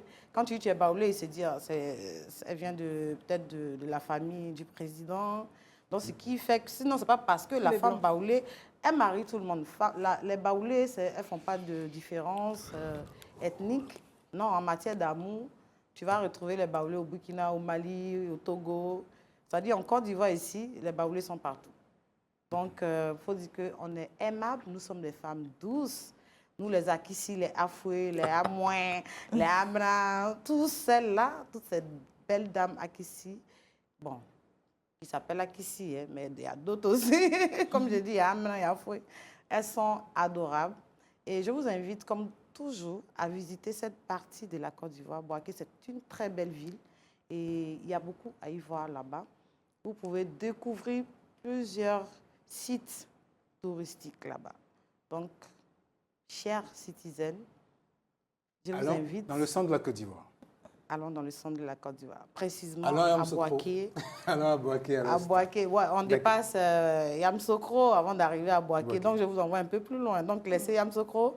Cette fois-ci, allez-y à Boaké voir. Il y a quelque chose là-bas que vous pouvez trouver. Donc, c'est là-bas aussi qu'il y a le guaguassou. Le guaguassou, il y a plusieurs. Parce que c'est doux, elles savent bien faire la cuisine. Hein. Bien sûr. Ouais, effectivement. Ça, j'avais oublié de le dire. Il faut dire que les femmes baoulées cuisinent très bien. Elles cuisinent très, très bien. Elles te font la viande de brousse avec la sauce guaguassou, comme tu l'as dit. Il y a outro aussi, et il y a aussi le foutou, parce que c'est toujours à Caen. Donc, eux aussi, ils mangent foutou niam, foutou banane, placali, avec la sauce copé. On retrouve cela chez les baoulés. Tout à l'heure, on revient à vous, Monica. Il n'y a pas de problème. Alors, le temps d'illuminer ce plateau avec votre présence. Ouais. Ce petit chapeau, on pensera à une hôtesse des verts. Hein, c'est joli. Oui. C'est très joli. Ça dit c'est entre modernité et tradition. Exactement. C'est une hôtesse baoulée aujourd'hui. Oui, une hôtesse baoulée pour TCP, pour tout passer terme. C'est génial. Nathalie. Oui. Oui. J'espère que le petit débat de tout à l'heure vous a pas émoussé, non? Non, pas du tout, au contraire, mais j'aime bien avoir d'autres avis aussi, et pourquoi pas? C'est ça aussi qui fait la société. Hein. OK. On revient au thème du jour. Tout à fait. Alors, on a vu que la CAN a commencé déjà, et aujourd'hui, donc, en fait, je voulais faire parler l'IA, l'intelligence artificielle, Et comme tous les Ivoiriens se posent la question, est-ce que l'IA peut prédire si la Côte d'Ivoire va gagner la Coupe d'Afrique des Nations? Donc j'ai préparé un petit reportage, enfin c'est pas une petite capsule de à peu près 1 minute 20 pour vous dire la vérité dans cette capsule. On peut la regarder. Cannes 2025 et intelligence artificielle. Aujourd'hui débute la Coupe d'Afrique des Nations 2025 et comme à chaque Cannes, une question anime les débats. La Côte d'Ivoire peut-elle encore créer l'exploit? Aujourd'hui, cette question ne se pose plus seulement avec le cœur, elle se pose aussi avec les données, les statistiques et l'intelligence artificielle. Depuis les années 2010, le football de haut niveau s'appuie de plus en plus sur l'analyse des performances, les déplacements, les schémas tactiques, la forme physique des joueurs. Depuis 2020, l'intelligence artificielle va plus loin. Elle analyse le passé pour établir des probabilités et imaginer des scénarios possibles. Concrètement, l'IA peut analyser la forme des joueurs, les confrontations passées, les systèmes de jeu et l'expérience des équipes. Mais l'intelligence artificielle ne prédit pas une victoire comme une certitude.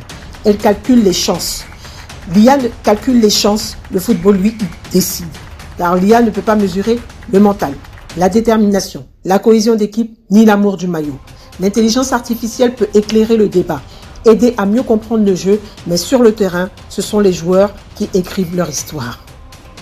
C'était Destination IA et Marketing Digital, une rubrique de Toute la Cité en parle avec Nathalie Moularé.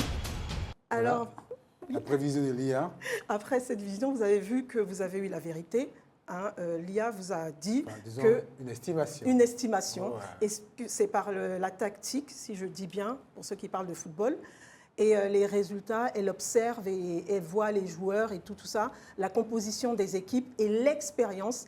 Alors, on va se baser sur l'expérience de la dernière CAN en disant que les Ivoiriens, même quand on part de plus bas, on peut être au sommet de l'Afrique. Donc Noël, peut-être ici, va me contredire, je ne sais pas. Mais voilà, donc j'espère qu'on n'a pas été dans le faux. On verra bien qui gagnera la Coupe d'Afrique des Nations. Tout ce que je peux dire aux Ivoiriens, c'est qu'ils aillent le plus loin possible. Et je dis excellente CAN à toute la Côte d'Ivoire. Merci. Demain, on joue là. Donc, on va vérifier déjà et ça. Si l'IA, avec ses expériences, des choses passées, peut être plus ou moins... Mais si jamais l'IA, le résultat de demain coïncide avec ce que l'IA a donné comme pronostic, qu'est-ce qu'on va dire? Moi, je te vois bien là, déjà en train de me dire, ouais, t'as vu, l'IA va dans le truc, je te vois bien me dire ça. L'IA ne dit pas qui va gagner, l'IA n'a pas des expériences passées. C'est ça. Elle dit, entre regarde autres, la performance avec les Ivoiriens, on ne sait jamais. C'est ça. À partir des zéros et puis gagner. Donc, tout est possible. C'est ça. Ça, c'est pas réaliste. Mais est-ce que l'IA peut prédire que moi, par exemple, je peux faire une carrière au sein de l'équipe nationale de Côte d'Ivoire? L'IA le dit, ça? Tu n'as aucun passé de footballeur. Tu n'as pas dit ça. Si, j'ai joué, ouais. Ton frère, mais pas toi. L'IA ne vante pas, elle se base sur des faits réels. Et donc, elle s'est basée effectivement sur des faits pour dire, mais elle n'a pas affirmé que la Côte d'Ivoire peut gagner la Coupe d'Afrique. Moi, je pense que c'est mathématique, quoi. C'est des probabilités, là. Là, c'est du mathématique, quoi. Mathématique mis dans la sauce informatique, là. Il y a 2 ans, la Côte d'Ivoire a fait mentir tous les pronostics. C'est tout à fait ça. Oh, tu sais, hein, dans le football, ça arrive, hein, ce genre de truc. Mais c'est une fois de temps en temps. Heureusement que ce n'est pas la règle. C'est one shot. C'est des one shot, c'est des choses. Ah oui, bah écoutez, on peut avoir un bisou de Miss Monde sans faire exprès, une fois dans sa vie. Hein. Mais si on a un bisou de Monica tout le temps, ça suffira. Une artiste comme moi. Ça suffira. On peut dire trop de choses. Alors, tout ça en ticket quand même, avec une version différente. Oui. Pas de la CAN, mais une histoire qui finit pas d'effrayer chronique entre hommes et femmes. Qui de l'homme ou de la femme dépense le plus? Très souvent, les femmes dépensent beaucoup plus que les hommes. Ça, c'est vrai. Hein. Vrai ou faux? Ah, c'est pas vrai? Ah, Roselyne, là, tu vois. Oui, Roselyne, oui. Alors, on reste dans on va dire dans la même veine des festivités, puisque là, ce sont les fêtes de fin d'année. On parle de dépenses et on parle de femmes. On entend souvent dire que les femmes dépensent plus que les hommes. Eh bien non, c'est un fake. Et je vais vous en dire un peu plus. Ah, c'est bon? Exactement, c'est un fake. Déjà, avant même de checker? C'est un fake. Il ne faudrait même pas qu'on ait un soupçon de... Là, ce n'est plus un check. Là, si on a le résultat avant même de checker, c'est... Oui, mais bon, c'est fait à dessein parce que c'est dit tellement pour coller une étiquette aux femmes, donc il faut tout de suite le démonter. Hein. C'est pour cela que j'y vais direct. On n'est que deux sur Terre. C'est l'un ou l'autre. Donc... Voilà, maintenant, il y a plusieurs genres, Franck. Ah oui, oui. Il y a On peut être poursuivi. Hein. On va s'excuser en direct, on s'excuse. On est femme ou on est homme. Franck, il y a d'autres genres. On va pas rentrer dans cette s'excuse. Il n'y a pas de logique, on s'excuse. Voilà. On ne va pas rentrer dans cette Si on parle d'évolution de l'IA, on doit aussi considérer ces genres d'évolution. On s'excuse encore une fois. Mais ça, ce serait bien si on fait un autre débat dessus. Excusez Franck. Il y a plusieurs genres aujourd'hui, donc... Hein. Vas-y, Roselyne. Ce serait quoi le genre de plusieurs genres? Je ne sais rien. En tout cas, je sais qu'il y a plusieurs genres. Moi, je... Mais attends. Ah non. Moi, je le sais. C'est une information, apprenez-nous alors. Non, ce n'est pas une information. On sait qu'aujourd'hui, il y a plusieurs genres. Informez-moi. Ah oui, parce que, vous savez, à l'époque, c'était homme ou femme. Vous savez, quand vous remplissez les espèces de formulaires, c'était homme ou femme.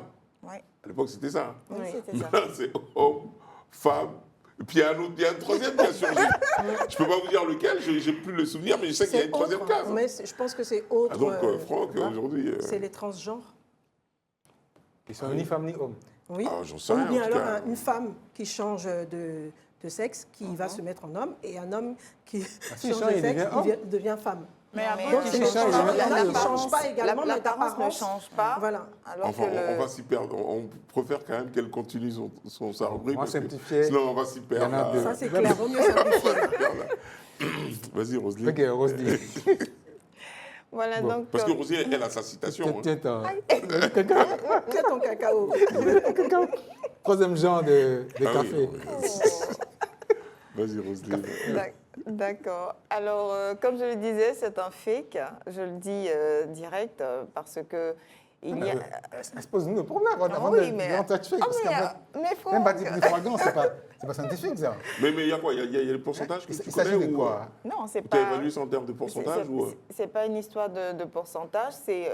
Je veux dire, je me suis basée sur... C'est une avocate qui parle. Un peu, on va dire, mais je me suis aussi basée sur...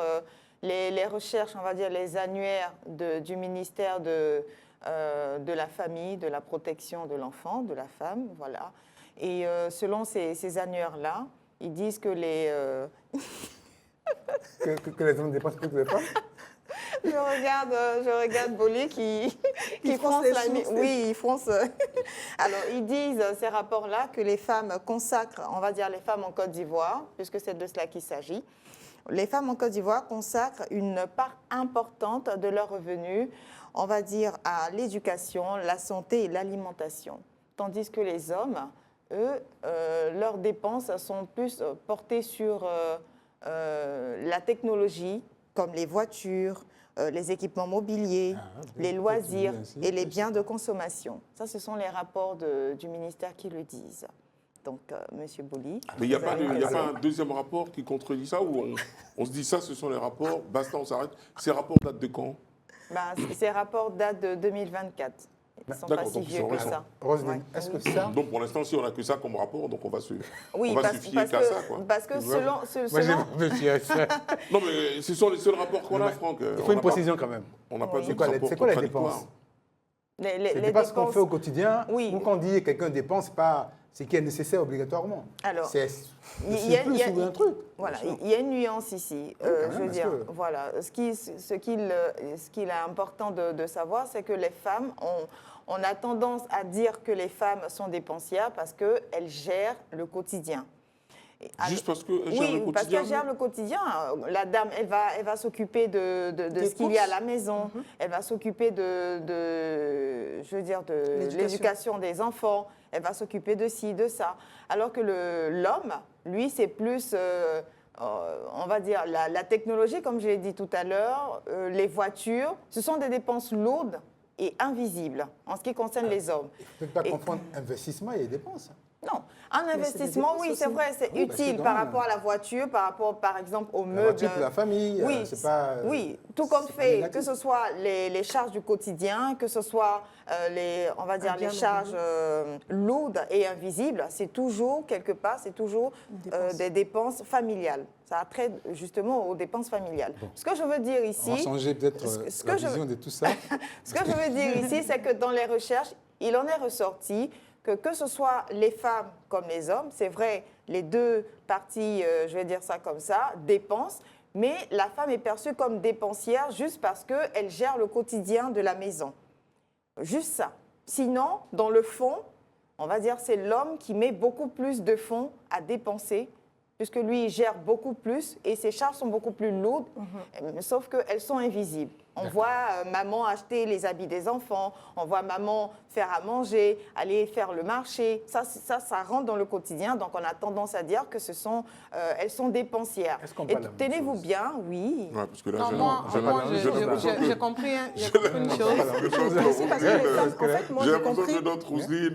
Moi, ce que j'ai compris, c'est que Roselyne dit, effectivement, comme les femmes... J'aime bien parce qu'elle comprend toujours tout, hein, donc elle a tendance à nous réexpliquer ce qu'on voit. Vas-y, professeur Nat. Elle dit que comme les femmes, en fait, on les voit souvent en train de dépenser, faire des courses et tout ça, mais là où une femme va dépenser 2 millions, il faut savoir que nos maris, là, ils vont dépenser 40 millions parce qu'ils vont acheter la congé, la voiture. Donc c'est le volume des dépenses qui est important ou c'est la visibilité de la dépense, le volume qui est important? La visibilité, ça c'est ce que tout le monde voit. Voilà, c'est ce que la femme fait. Oui, ça c'est ce que la femme fait. Mais dans le fond, oui, en termes de volume, c'est l'homme qui dépense le plus. En termes de volume, c'est l'homme qui dépense le plus. Raison pour laquelle j'ai parlé de dépenses lourdes et invisibles pour les hommes. Et pour les femmes, j'ai parlé de dépenses au quotidien, comme Nat l'a dit tout à l'heure. Mais je pense qu'en fait, cette question-là, je crois qu'on aurait pu le prendre sous un autre angle. Non, sérieusement, on aurait pu le prendre sous un autre angle en disant que les femmes dépensent plus facilement quant à leur propre personne que les hommes. Je crois que c'est plutôt ça. C'est plutôt à ça qu'on fait référence, qu'on parle de ça. Il me semble, en France. Non, et en plus de ce qu'il dit... Je pense que c'est plutôt à ça... Ouais, moi, je comprends tout dans ce sens-là. Tu comprends? Quand on dit dépenser, c'est celle qui aime avoir l'argent, en fait, dépenser ici. Le gaspillage. En fait, pas forcément dans le cercle familial. Pas les choses utiles de la maison. Voilà, pas dans le cercle familial. Voilà, en fait, c'est ça. C'est normal quand même, non? Oui, j'entends. Payer une grosse villa pour la mettre pour la famille, c'est bon. Oui, ça c'est... pas des dépenses Même les dépenses par moment. Je parle des hommes qui... Il y a des hommes qui se marient et préfèrent que la femme ne travaille pas. Elle reste à la maison. Non, mais ça, on sort du cadre familial. Ce qu'elle a expliqué, c'est le cadre familial. Oui, j'ai compris un peu. C'est ce que mais tu reviens sur le cadre familial, là. Bon, je vais dire que quoi, même si l'homme paye la voiture, paye la maison, d'accord, c'est cet homme-là, parfois, il y a des couples comme ça, c'est le même qui donne l'argent aussi à la femme pour pouvoir s'occuper des enfants, de la nounou, de tout ce qui est dépenses. Donc, elle, c'est plus facile de voir pour elle, de l'avoir dépensé, comme tu as dit. Mais l'homme, lui, dans l'ombre, il joue aussi un grand rôle, en fait. Mais c'est pour ça qu'on dit qu'on sort du cadre familial. Justement. Parce que si on reste dans ce cadre-là, effectivement, Roselyne aura raison. Maintenant, on sort du cadre familial, de la vie de tous les jours, des célibataires. Dans la vie de tous les jours, les charges, on va dire, les personnes, que ce soit les femmes comme les hommes, effectuent aussi des dépenses, mais ce sont on va dire, les dépenses diffèrent. Voilà. Ça diffère, d'une personne à une autre. Tout compte fait, les personnes dépensent. Mais c'est quoi la majorité? Les dépenses diffèrent, ça on le sait, quoi. Oui, on le sait, mais je veux dire, tu prends une femme célibataire, vous prenez une femme célibataire, vous prenez un homme célibataire, vous allez voir qu'ils font pratiquement les mêmes dépenses. La femme célibataire, elle va payer sa maison, elle va s'entretenir. Pareil pour l'homme. Voilà. Alors, pour revenir au sujet, parce que là, on est en train de... on est un peu sorti. Donc, pour revenir au sujet, j'aimerais dire qu'on a une vidéo. Avant, j'ai quelque chose, j'ai un élément vidéo. Concentrez-vous et écoutez bien, s'il vous plaît. J'ai écouté mon corps et j'ai arrêté de travailler. J'ai trouvé un homme qui travaille, il gagne l'argent, moi je le dépense. Je vis selon la boucle bénéfique. Pour ceux qui ne connaissent pas la boucle bénéfique, qui est où l'homme gagne l'argent, le donne à la femme le dépense. Son affaire à elle, la femme, c'est de dépenser. La femme dépense l'argent Il l'envoie dans l'univers. À travers les achats, l'argent, il part. Parce qu'il voilà, il part, il disparaît, il sort de notre carte dans l'univers. L'univers, en contrepartie, récompense l'homme, l'argent duquel a été dépensé. L'homme devient plus riche, fait de plus en plus d'affaires, il réussit encore plus, il gagne encore plus d'argent, il le donne encore plus à la femme le dépense encore plus, c'est heureux, tout le monde est content. C'est le principe de vie. C'est important d'être humble dans la vie, les gars. Cette phrase, elle dit, tout ce que tu critiqueras ou que tu jugeras, tu finiras par le faire. Ah oui, j'ai vu plein de gens parler et au final faire les choses qu'ils critiquaient, les gars. Restons humbles. Et si on veut dire quelque chose, on le dit avec bienveillance. Mais soyons pas dans le jugement, on ne connaît pas la vie des gens. La citation pour terminer, Rosélie? La citation, elle vient de Amadou Koroma. Il dit, et je cite, « La vérité est comme le soleil, elle peut se voiler, mais elle ne s'éteint jamais. » Je reprends. « La vérité est comme le soleil, elle peut se voiler, mais elle ne s'éteint jamais. » Le soleil va se dormir quelque ça part, veut dire quoi, ça? il y a la nuit aussi. Justement, je vais l'expliquer. Vas-y, Quand je donne une citation, je l'explique toujours. Comme pour dire, justement, que, on va dire, telle une lumière... Non. Il faut la laisser expliquer, François. Comme pour dire, telle une lumière, voilà, les chiffres se dissipent le voile de ce préjugé, parce qu'on a vu tout à l'heure, quand j'ai expliqué un peu plus haut, j'ai montré que les hommes dépensent plus que les femmes, puisque les dépenses des hommes sont des dépenses lourdes et non voilées. Donc les chiffres, justement, nous permettent de dissiper ce préjugé qui est mis sur les femmes et met à nu, on va dire, qu'il s'agit plutôt des hommes qui dépensent beaucoup plus que les femmes. La boutique reste ouverte, mais ce sera pour tout à l'heure. Allez.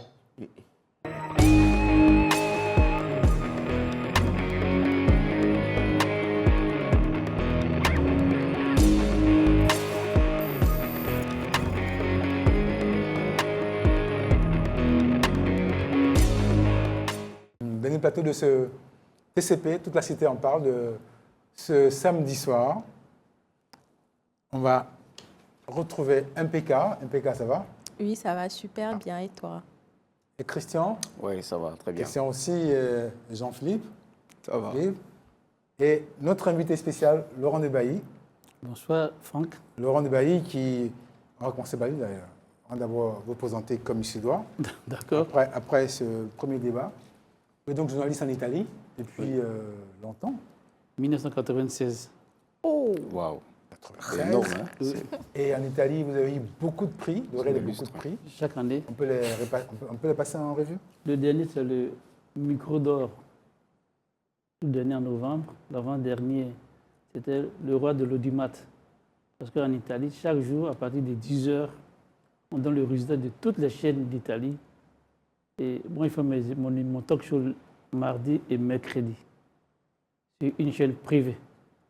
Et je bats toujours les chaînes d'État et les chaînes de Silvio Berlusconi. Mon émission, on appelle ça Nero su Bianco, c'est-à-dire mettons noir sur blanc. C'est une émission de grands débats, de grandes écoutes. Pas seulement de politique, culture, et tous les thèmes de la société. Mais le plus souvent, ce sont des débats politiques.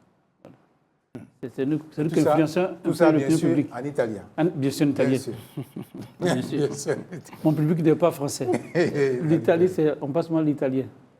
Alors, vous pouvez peut-être nous dire comment vous entrez dans votre émission Moi, je fais ça. Je suis debout. Oui, mais comme on était debout tout à l'heure aussi. Pardon? On était debout tout à l'heure aussi. Oui, mais moi, les 90 minutes, je suis debout. Alors, vous voulez qu'on se mette debout pour que vous... D'accord, on veut tenter. Donc. On veut en italien? En italien.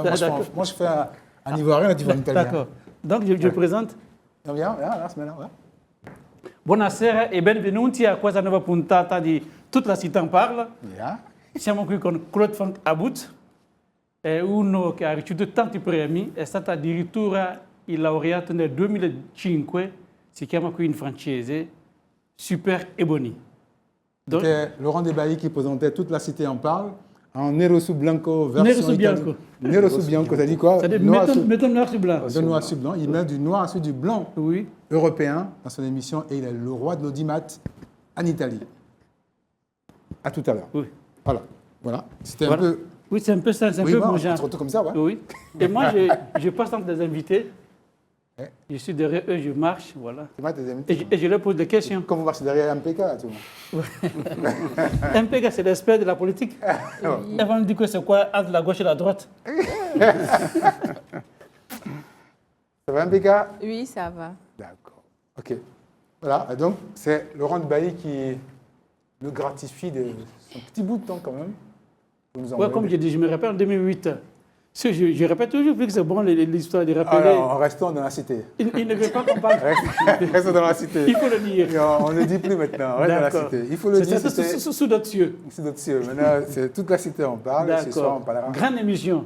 On a parlé de vous. Oui. On parlera et nous, de on a vous su en encore. Italie chaque fois. Toute la cité en parle. D'accord. Toute la cité ivoirienne s'essuie en Italie chaque fois grâce à Laurent Bailly. Et ce dernier plateau, naturellement, on reste dans le temps.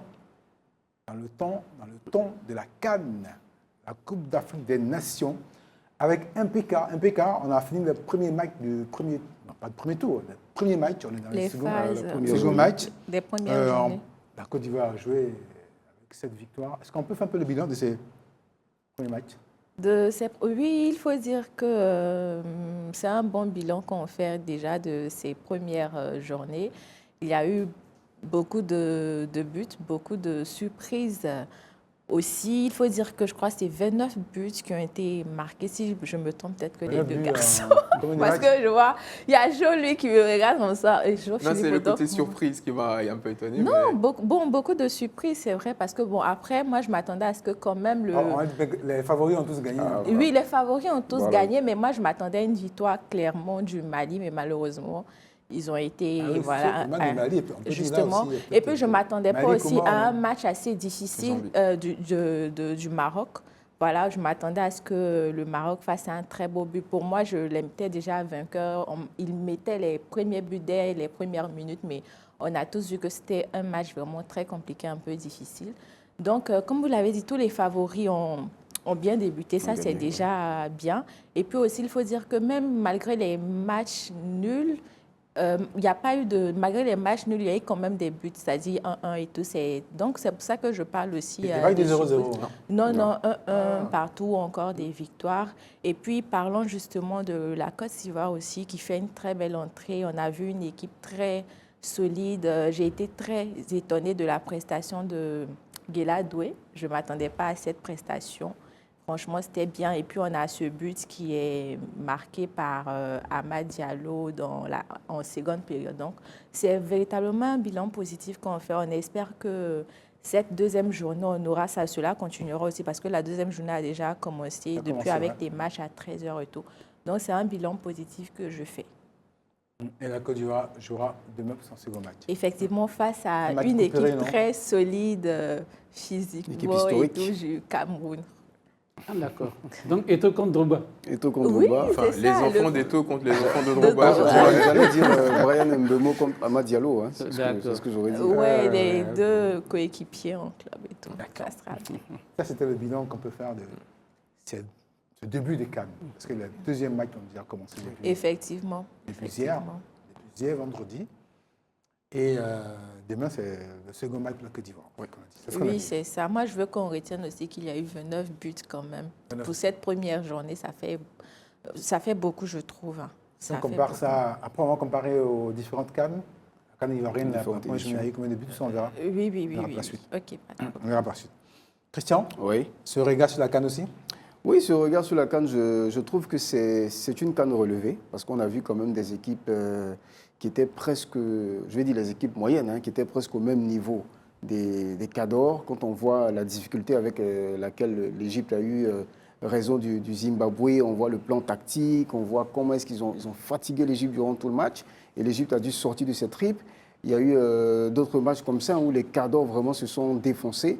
Donc j'estime que le football africain est en nette progression, surtout sur le plan tactique. On voit véritablement des plans tactiques qui sont assez solides, qui sont bien pensés, qui sont bien réfléchis. Et moi, je pense que c'est de bon augure pour la Coupe du Monde. Je crois qu'au-delà même d'avoir beaucoup plus de représentants pour la Coupe du Monde, on aura des rencontres vraiment très enlevées avec beaucoup de robustesse et beaucoup d'équilibre, que ce soit sur le plan tactique, physique. Je crois que cette CAN promet. Ça promet. Jean-Philippe? Oui, la vérité, c'est que, comme Marie-Paul a dit, tous les favoris ont gagné, donc là-dessus, il n'y a rien à dire, c'est plutôt positif. Quand on regarde dans le contenu, il y a certains favoris quand même qui laissent sur la fin. Dit que la Côte d'Ivoire... Vous voulez qui sont les favoris? Les habituels, Égypte, Côte d'Ivoire, Maroc, Cameroun, et encore le Cameroun, je suis gentil dans le contexte actuel, mais voilà, les Nigeria aussi, naturels, le les Sénégal habituels, aussi. Le Sénégal, exactement, le Sénégal, les habituels grands noms. Donc, certains favoris ont quand même laissé sur la fin. Moi, je dis la Côte d'Ivoire, je suis pas sûr qu'ils aient fait un grand match. Ils ont fait un match à la mode ivoirienne. Quand tu regardes le match du Sénégal, il y a beaucoup plus de certitude. Le Maroc a laissé quand même quelques interrogations. Donc, sur le point de vue comptable, ils ont tous répondu présent. Maintenant, dans le contenu et au vu des affiches qui les attendent sur les deuxièmes journées, c'est sûr que certains ne passeront pas avec même aisance face à des adversaires beaucoup plus relevés, effectivement. Juste pour revenir aussi à votre vie de sportif dans le passé. Oui. Les sportifs. Oui, au début, j'ai commencé. Vous avez commencé par un sportif. Hein. Oui, j'ai commencé. Rappelez-nous un peu ce moment-là. C'était au moment où Georges Weah militait au Milan AC. Milan AC, oui. Lilian Parma. Oui, Parma, oui. La Sissi, l'équipe de Sampdoria. La Sampdoria, oui. Serge Dié, l'équipe de Messina. Ça, c'est la grande époque. C'est l'époque où le championnat italien était le meilleur championnat du monde. Qui était au firmament. Autant de Paolo Maldini. Exactement. Ça, c'est la grande Alessandro Del Piero. C'est la grande époque. C'est une belle culture pour nous. Ouais. En fait, j'ai commencé. En fait, mon histoire est un peu drôle.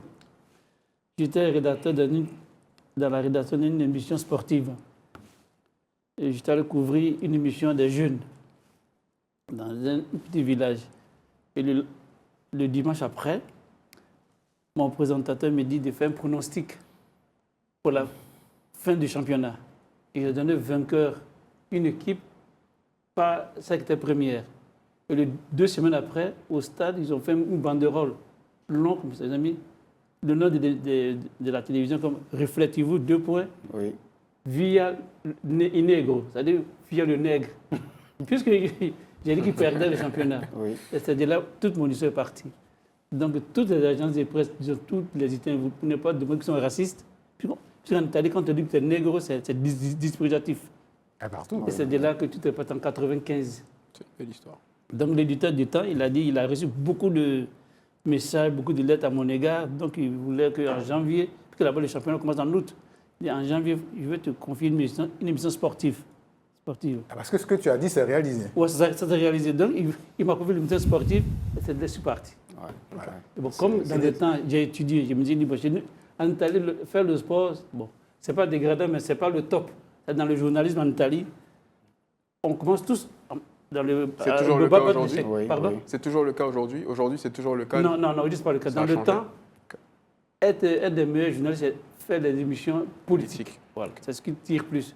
Donc, après 3 ans, j'ai bifurqué vers la politique. Et je pense que j'ai pas mal fait. Et depuis, tu écris du noir sur du blanc? J'ai fait du noir sur du blanc. Aussi, j'ai reçu une agence de presse. Voilà. Et depuis la première ministre italienne, Giorgia Meloni, elle préfère toujours venir à mon débat. Quand bien même qu'elle ne passe pas sans se faire casser les os, comme on le dit, avec des questions très pertinentes. Mais du noir sur du blanc, pourquoi ce titre pour votre talk show? Ça veut dire mettons noir sur blanc. Parce que j'ai l'habitude de recevoir. Avant, c'était un autre nom. Okay. Depuis que fait la politique, on a décidé de mettre noir sur blanc. Puisque les politiciens ils promettent, ils disent que bon, quand ils seront élus, je vais construire l'hôpital de Boaké.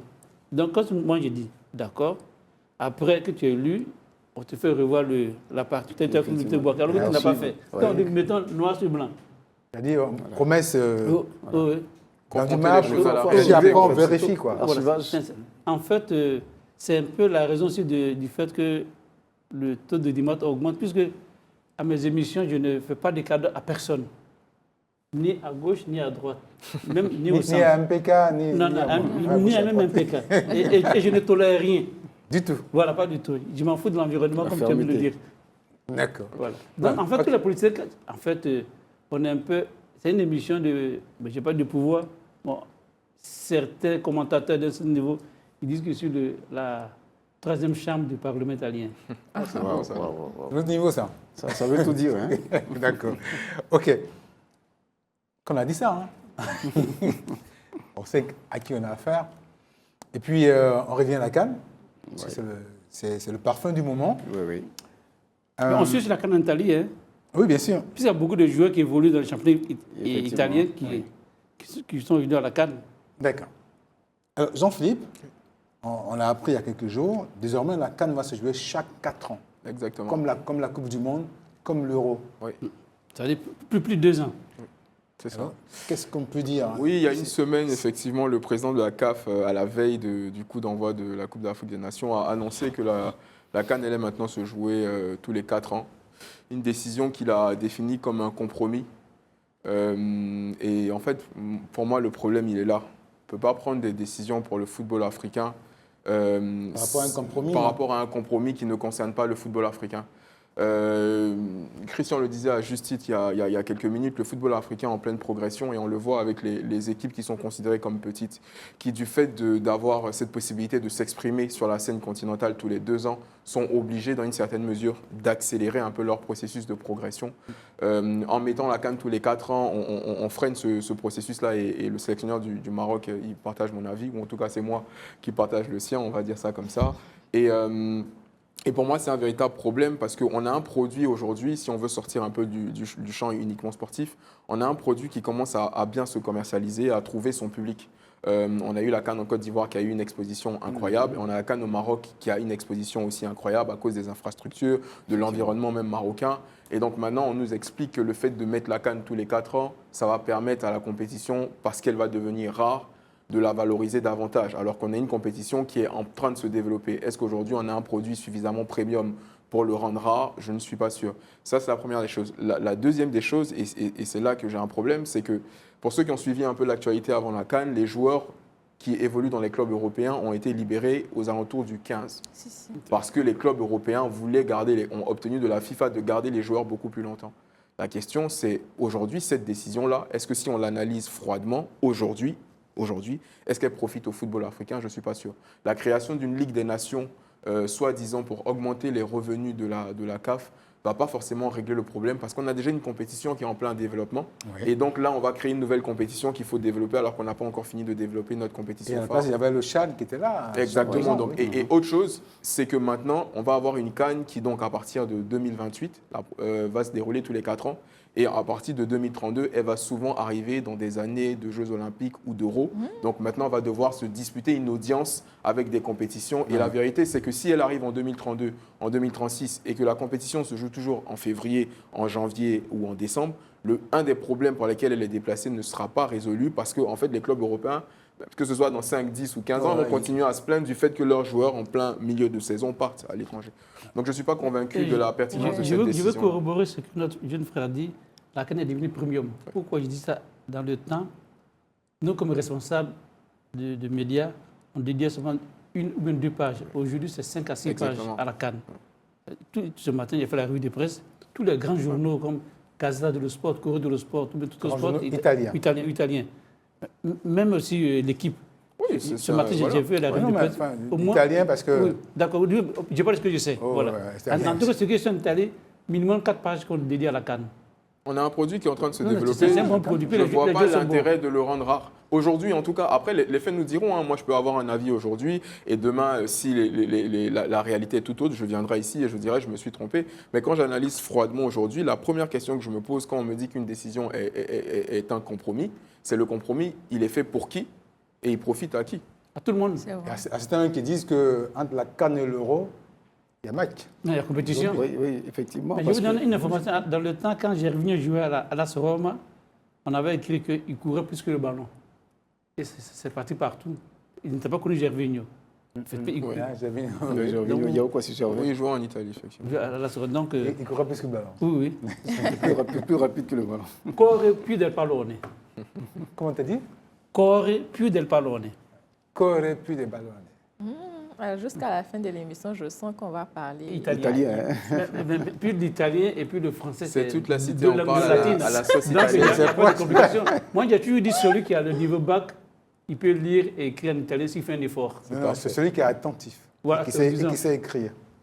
Mais le cas de mes jeunes frères, puis MPK, je pense que même s'ils n'ont pas été, ils peuvent comprendre. On devine. D'accord. Au Corée, j'arrive à cerner. Ballon et Pardon. Et puis pour moi qui adore la nourriture, pasta. La pasta, d'accord. C'est ce qui t'intéresse le plus. Quelle signature. On va finir. Jean-Philippe, dernier mot. Le football, c'est bien, le football, c'est beau, le football, c'est magnifique. Et il y a énormément de choses à faire quand on a la possibilité de faire ce métier-là et qu'il faut le manger à pleines dents. Et ça commence déjà par gagner des matchs à la Coupe d'Afrique des Nations en ce moment. Voilà. Bien dit. Christian? Oui, alors mon mot, ce sera plus sur la CAN chaque 4 ans. Je ne la trouve pas assez intéressante. Je pense que les footballeurs africains, les décideurs africains, ceux qui font pression dans le football africain pourront essayer vraiment de faire pression pour qu'on revienne sur ces décisions. Parce que c'est ça aussi. Il faut à un moment donné être capable, quand on estime qu'une décision n'est pas favorable au football africain, il faut que tous nos leaders d'opinion soient capables de pouvoir inverser la tendance. Et je compte un peu sur ça. D'accord. On va voir. On suivra ça. Et on va suivre ça pour voir vers où ça va. Vers où ça va partir. Parce que bon... On a jusqu'à 2000. Apparemment, jusqu'à 2028. La décision est déjà prise, non? Oui, mais on peut faire pression. Le football, c'est pas que ça. On verra bien ce que ça nous apporte ou ce que ça nous enlève. On a le temps d'en parler largement d'ici là. MPK, pour terminer. Oui, pour terminer, parlons de Drogba. Il faut dire que Drogba, c'est clairement le passeport ivoirien. Moi, je me rappelle que c'est à cause de lui que moi, j'ai connu la Ligue des Champions. Oui, franchement, la Ligue des Champions, c'est à cause de lui que j'ai connu cette compétition. Quand il jouait encore à Chelsea, on le supportait tous et tout. Donc, pour moi, franchement, comme ils l'ont dit, c'est véritablement une figure emblématique du football ivoirien. Et puis après aussi, en parlant de la CAN, je sais qu'il y aura encore plusieurs surprises. Il faudrait qu'on puisse tous se mettre derrière notre pays, supporter notre pays et tout. Et puis voilà quoi. Ok. C'est que forcément la coupe reviendra. On va aller là, on va terminer en italien. Oui, forcément. D'accord. Ok. On termine l'émission en italien. Tous là. Nero su bianco, on va finir à la Nero su bianco. Oui, mon image coûte cher. Hein? On l'a déjà acheté donc. Vous n'avez pas tout le droit. MPK, vas-y. Voilà. Comme ça. Comme ça. Alors, comment je conclue en italien bien en français? Bon, là, je commence et puis vous commencez, moi je termine. L'émission è terminata. Ecco qua, abbiamo visto quella bella trasmissione, questo bel talk show condotto da Claude Fankabut con i suoi ragazzi MPK, Jean-Philippe, Chris, tutti sono bravi ragazzi, veramente vanno ascoltati ogni venerdì, sabato e domenica. A che ora? Alle 19:30. Si chiama Toute la cité en parle con Claude Fankabut. Voilà, c'est fini. À demain. Bye.